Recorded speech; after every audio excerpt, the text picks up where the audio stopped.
Hello and thank you for joining us. I'm Alexis Marigny. And I'm Virginia Armstrong, and this is Unpacked. Right now is Earth Week at Loyola. It's a week when students are reminded of just how important our planet is to us. This week is also a reminder of how we as students can do our part.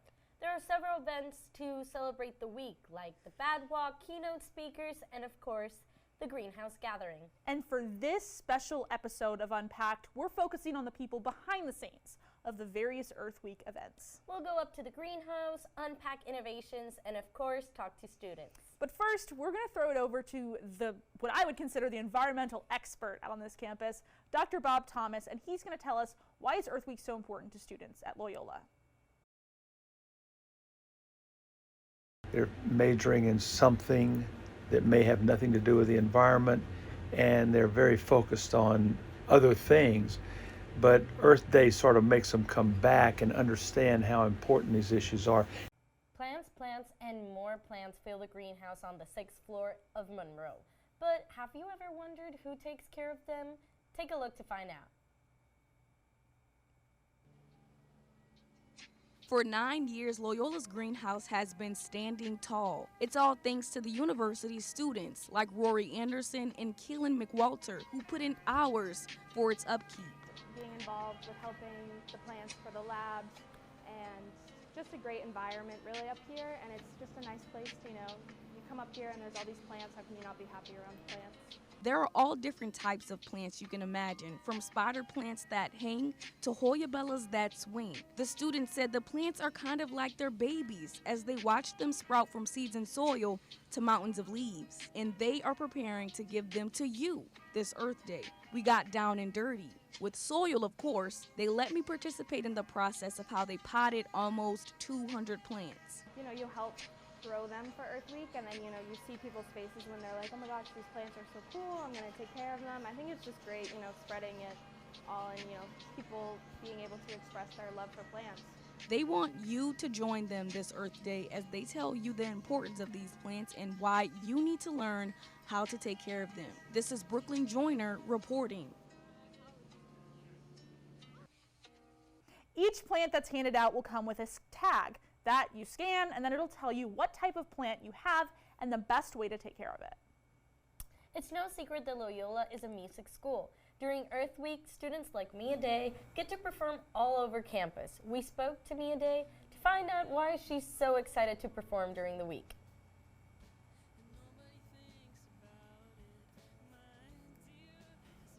Hi, I'm Mia Day. I'm a senior at Loyola, and I'm performing during Earth Week.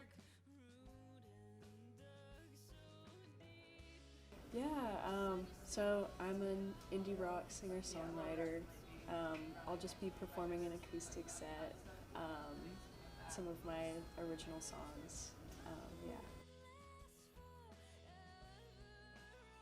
Feels really good, just because for me, I care a lot about the planet and the environment, and I have a lot of climate anxiety when it comes to climate change, and so doing things, even if they're small, feel really good and feel better than doing nothing. So I'm really happy to be participating, so yeah. I was in a biology class, and we did a bunch of fun activities. We did a bat walk at night where we looked for bats in Audubon Park.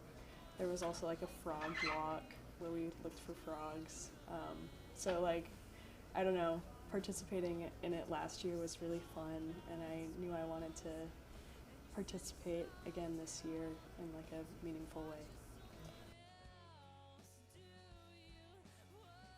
I guess for me, I think it's an artist's job to reflect the times and reflect what's happening, and that's what art does, and I try my best to do that in my own way while still being authentic to my life experiences. So yeah. I don't know. I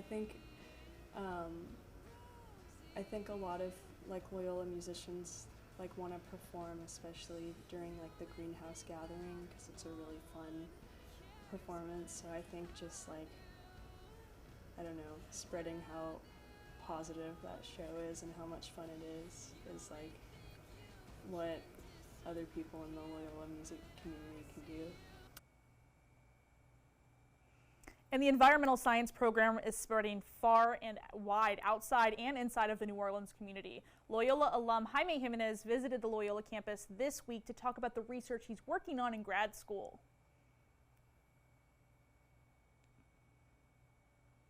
I think it's important for us as any professional, communication, planning, health, medicine, that we stop thinking in silos.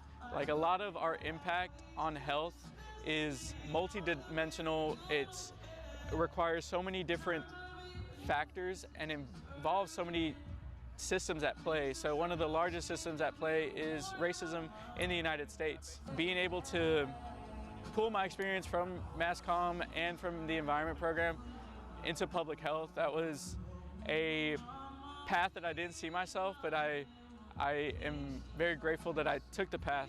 Challenge yourself of how you look at school. Instead of fulfilling an assignment, remind yourself that when you do this assignment or read this literature or approach this model, that's something that you can take with you.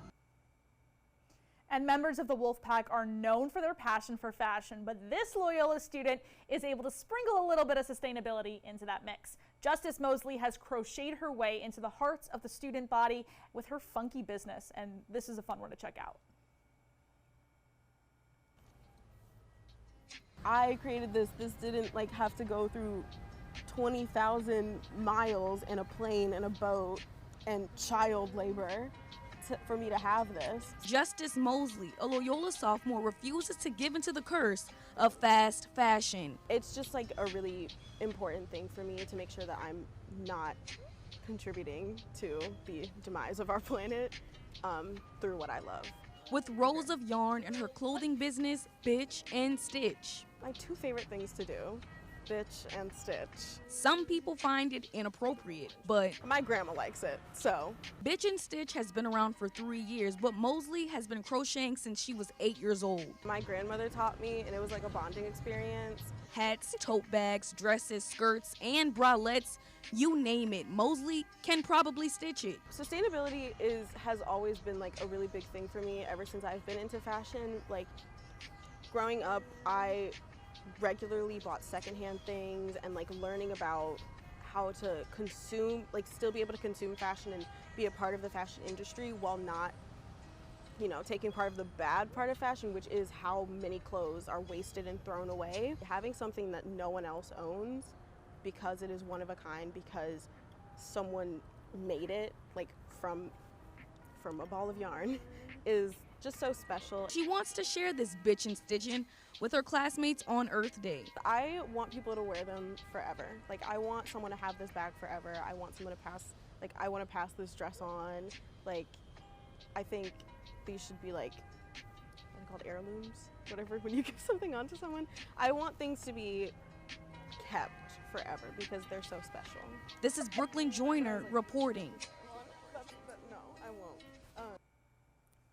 Mosley encourages people to learn how to crochet. She says not only is it creative and sustainable, it's also very therapeutic. Now, during Earth Week, environmentalism and creativity, they become one and the same. And UX design students, like Virginia here, really took it to the next level. And here's what they built for Earth Week. When you think of Earth Week, you might just think of the canoe trip or maybe the bat walk. But interactive design students are reinventing and redesigning the way you might picture the week of events. Instead of designing like a traditional posters, we are designing the interactive installation. You know, when you touch on it, the poster would make various sounds connected to electricity. Professor Lena Lee is leading the pack. She says with the posters, people can interact and take part in the student-made experiences. So like instead of just looking at something, we sort of want to create more like interesting and engaging experiences to learn about the Earth Week events. And students are working in groups, crafting and engineering interactive posters to represent the different events during Earth Week. When he travels around our imaginary bayou, connected every single stop that the gator takes will produce a new sound that we made. All of the designs will be displayed during Earth Week. Make sure to stop by and take a look and a listen. Alexis Marigny reporting. That was such a fun story to do. Yeah, and Chloe Cottle has also talked to UX students to check out the finished product. Aquarius represents the celestial water there. In Capricornus, or Capricorn. The whole concept is you can touch It is the second largest. these constellations and you can learn a little bit about your constellation, like the day, and I think there's some historical facts from the ancient Greeks. Celestial ramp. In a constellation, Taurus represents.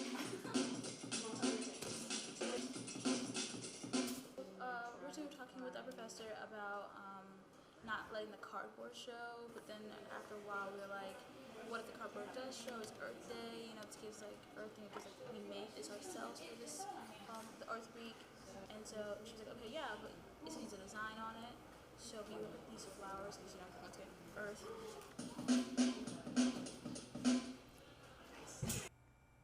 That was so cool, and you can check out those designs over in the front of the Dana Center, right by the bookstore. So as we wrap up this show, we want to implore all of you watching at home that there are ways all of us can make a positive impact on our community and our environment. Many of us have memorized the 3 R's, reduce, reuse, and recycle. And it might sound a little cliche, but Earth Day is to remember how each of us can care a little bit more about our environment. Thank you so much for watching. We've just unpacked Loyola's Earth Week. Sustainability means to me like kind of, you know, doing your part and making sure like you can make the earth a lot more healthier. So as a college student, I think it can be a little difficult to be sustainable, but there is tiny things you can do. I drink out of a reusable water bottle usually. Around campus we have filtered water stations that actually show you the amount of water bottles that have been saved by using those. I like using the downstairs recycling, so it's really easy for me to recycle my bottles and stuff, and I just try to be outside and enjoy.